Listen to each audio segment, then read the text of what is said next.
Glad to see you made it. Hope the trip wasn't too long. My name's Flora, and I'm the lead researcher here.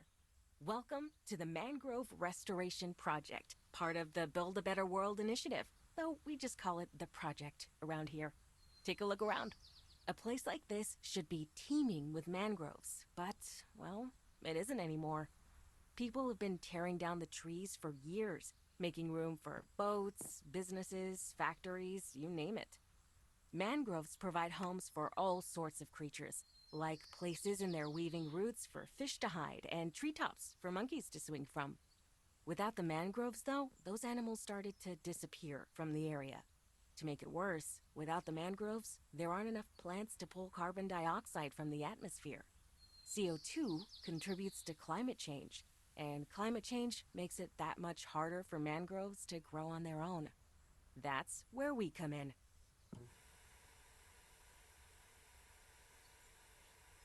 Believe it or not, mangroves pull far more carbon dioxide from the atmosphere than most trees on land.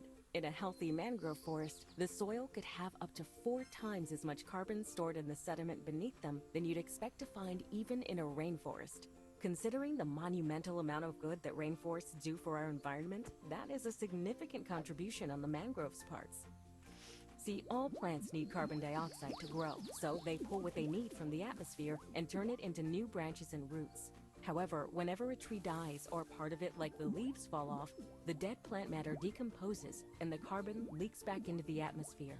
Mangroves, on the other hand, grow extensive tangled root networks underwater. When a tree dies, the roots that are buried under the mud and silt decompose, and the carbon starts to seep through to the surface. The regular decomposition time could release all the dead plant's CO2 back into the world within a decade. But mangroves can store carbon for much, much longer. So for carbon to be stored within the mangrove's roots, it cannot just be an intact forest. It has to be a healthy one. Of the miles and miles of mangrove forests that covered our planet 200 years ago, only about half of that remains. It's up to us to preserve what we have and to restore what we have lost.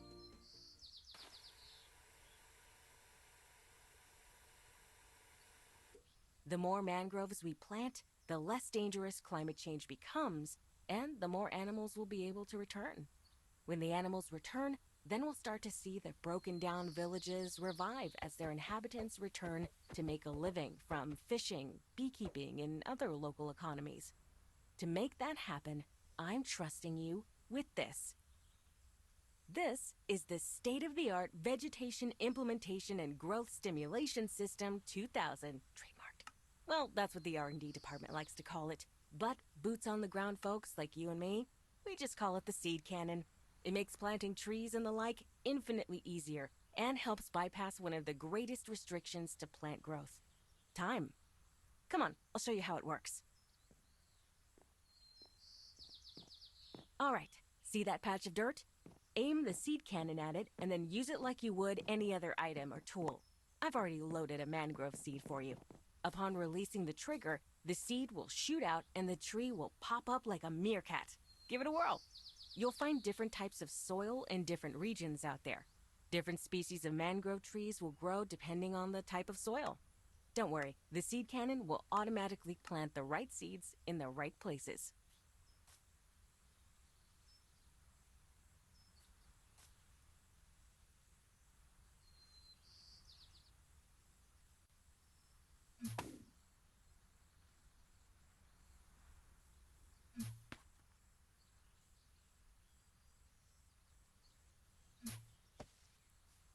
Excellent. Good to see you're quick on the uptake. I don't have any more mangrove seeds on me, so you're going to have to gather them yourself. You see those little things hanging from that mangrove you just grew? Those propagules function as seeds. Normally, you would never be allowed to take these. It's against the law to harvest propagules in many parts of the world because of how few of these trees are left. But we have been given special permission. People are trusting us to collect these propagules so that we can plant and grow more of these weird, wonderful mangroves. Just make sure to be careful and respectful. Anyhow, I've got just one more thing to give you before you go running off to start saving the forest. Come with me back to the research station.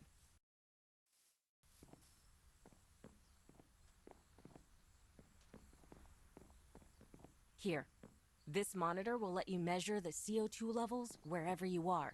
Just holding it in your hand and glancing at it will give you a rough idea of how much is in the air.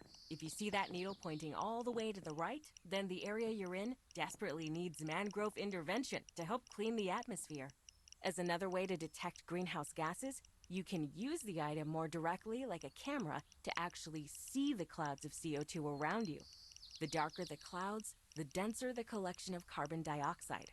By the time we're done, hopefully you'll only see pale puffs of the stuff left over. With that, you should be good to go. I know that's a lot of information to remember, so I wrote it all down in this book for you in case you forget. I'll be monitoring your progress from here, and you're always welcome to come by and check in.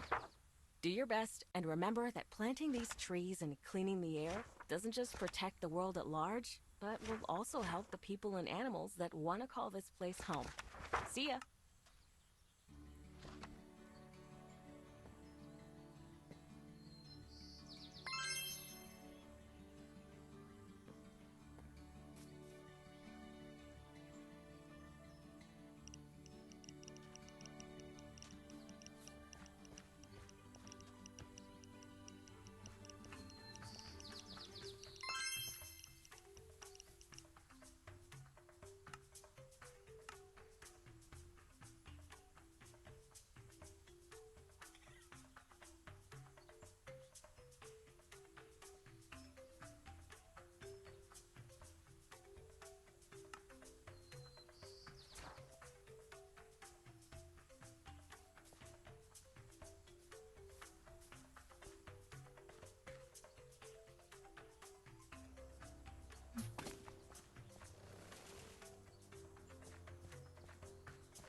Ugh, just spent 4 hours convincing the local government not to sell this land to a hotel company. Again,